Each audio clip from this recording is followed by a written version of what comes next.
y a-t-il, oui ou non, une vie en dehors des valeurs américaines quand on veut miser, investir sur le secteur de l'intelligence artificielle en bourse? La réponse est oui. Bonjour Eric. Salut mon cher David. Eric Lewin, président de L Finance. Déjà un petit mot, vous avez pensé quoi là des 109 milliards d'euros d'investissement dans l'IA sur le sol français annoncé en début de semaine, on l'avait commenté ici par le président de la République. Pour vous, c'est massif, ça reste des promesses, c'est prometteur? Ouais, non, mais c'est pas mal, sauf je crois qu'il y a Brookfield qui doit donner une vingtaine de milliards, il doit y avoir un fonds de Emirati, d'Abu Dhabi, qui doit donner entre 20 et 40 milliards. Non, ça va dans le bon sens. Ça va dans le bon sens. Maintenant, moi, ma grande interrogation, c'est est-ce qu'on n'est pas un petit peu en retard, même si on a des belles petites pépites en France. Je pense à Mistral d'Arthur Mensch. Bon, ça va dans le bon sens. J'en ai marre un peu. On a fait tellement de French bashing en disant rien n'est chiffré. Pour une fois, ça va dans le bon sens. Maintenant, j'ai le sentiment quand même qu'on est un petit peu en retard dans ce monde de l'IA qui est quand même un monde en croissance exponentielle. Je regardais quelques chiffres en préparant cette chronique. D'ici 2027, il y aura 500 millions d'utilisateurs de technologies liées à l'IA.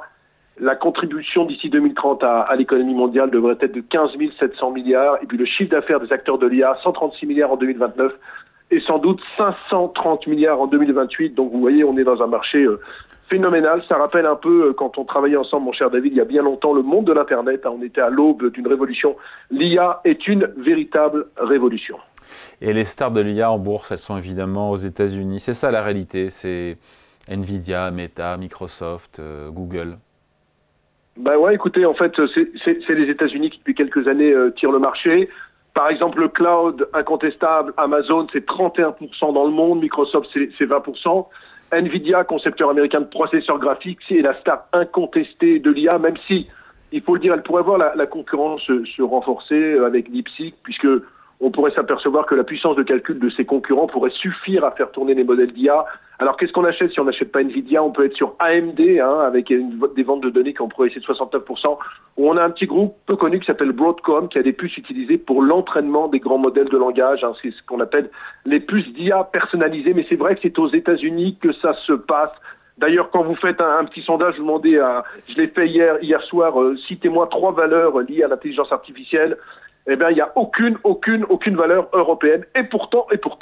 Et pourtant, il y en a. Il y a des valeurs européennes pour investir et miser sur l'essor phénoménal de l'IA. Oui, alors j'en ai trouvé 3. Il y en a peut-être un petit peu plus. On a Infineon en Allemagne qui a un véritable positionnement sur l'IA avec des puces Infineon notamment, dont la dernière publication a été bien accueillie par les investisseurs. Pourquoi? Parce que ça va bien du côté de l'IA alors que c'est toujours très compliqué pour l'automobile et l'industrie. On a ASML qui a des machines de lithographie, les seuls à pouvoir graver les cartes graphiques d'NVIDIA, mais la dernière publication était un peu moyenne parce qu'ils étaient un peu déceptifs en termes de progression du chiffre d'affaires. Et puis on a une boîte londonienne qui est cotée à New York qui s'appelle ARM Holdings, qui est spécialisée dans l'architecture de puces électroniques. À part ces sociétés, il n'y a pas grand-chose, mais vous verrez que dans l'Hexagone, il y a quand même pas mal de boîtes. Voilà, on peut aussi, alors peut-être plus indirectement, comme un proxy, jouer l'IA via la Bourse de Paris. Et je le sais, puisqu'on a préparé ça ensemble, vous avez parlé de Schneider et de Legrand. C'est quoi le rapport? Alors écoutez, en fait, j'ai 6 ou 7 valeurs. J'ai été plus à fond quand même pour vous parce que j'allais pas me rater. Alors, on va commencer par Schneider. En fait, Schneider fait 21% de son chiffre d'affaires, ce qu'on appelle les data centers, qui sont extrêmement importants pour l'intelligence artificielle. Elle fait ce qu'on appelle la gestion de l'énergie des usines intelligentes. Mais on a une société dont on parle peu, qui est très spécialisée sur l'IA et qui a publié ce matin, c'est pour ça que je vais vous en parler un petit peu plus, c'est Legrand, ouais, qui est spécialisé des infrastructures électriques avec une activité centre de données qui représente, c'est la publication de ce matin maintenant, 20% de son chiffre d'affaires avec par exemple ce qu'on appelle les solutions de refroidissement des machines. Oui, mais c'est 20% du chiffre d'affaires. Oui, sauf que j'étais sûr que vous alliez essayer un petit peu de me challenger là-dessus. Le chiffre d'affaires 2024 a progressé de 2,8% l'an dernier, ouais, mais le marché du bâtiment était complètement en déprime. La marge opérationnelle a été à 20,5% supérieure aux attentes, et ce qu'on appelle le free cash flow, c'est la trésorerie générée par le groupe, elle était d'1,3 milliard. Grâce à quoi? Grâce au data center. Donc on peut dire que si Legrand gagne de 6 à 7% actuellement à la Bourse de Paris, c'est grâce notamment à son activité data center. C'est 20%, mais c'est une croissance extrêmement dynamique. Maintenant, d'autres valeurs pour jouer l'IA. Dassault Systèmes, qui révolutionne également le secteur du bâtiment avec ce qu'on appelle les jumeaux virtuels. Vous savez, c'est des outils d'intelligence artificielle via le logiciel 3D Experience. Par exemple, vous adaptez à la construction les jumeaux numériques. En 2012, ils avaient fait les premiers jumeaux virtuels d'une ville avec Singapour. On a Capgemini qui a dit en juillet dernier, nous allons dépenser 2 milliards sur 3 ans dans l'intelligence artificielle générative, les chatbots dans l'industrie personnalisée. On a, c'est un peu une surprise, ST Microelectronics, qui est quand même très en retard dans le domaine, qui est leader européen des puces. Eux, ils ont connu une année cauchemardesque, puisqu'en bourse, je crois que c'est la plus forte baisse en un an, en raison notamment d'une contraction dans l'automobile et l'industrie, mais ils montent en puissance dans l'intelligence artificielle, dans les puces, justement, dans l'intelligence artificielle. Et puis une société à laquelle on ne pense pas, j'y pensais pas, mais j'ai bien regardé, c'est Thales. Alors Thales, vous allez me dire, oui, mais c'est de la défense. Oui, mais ils ont un gros département d'intelligence artificielle pour ce qu'on appelle les industries critiques. J'ai vu qu'ils avaient plus de 100 produits intégrant ce qu'on appelle des algorithmes intelligence au sein du portefeuille.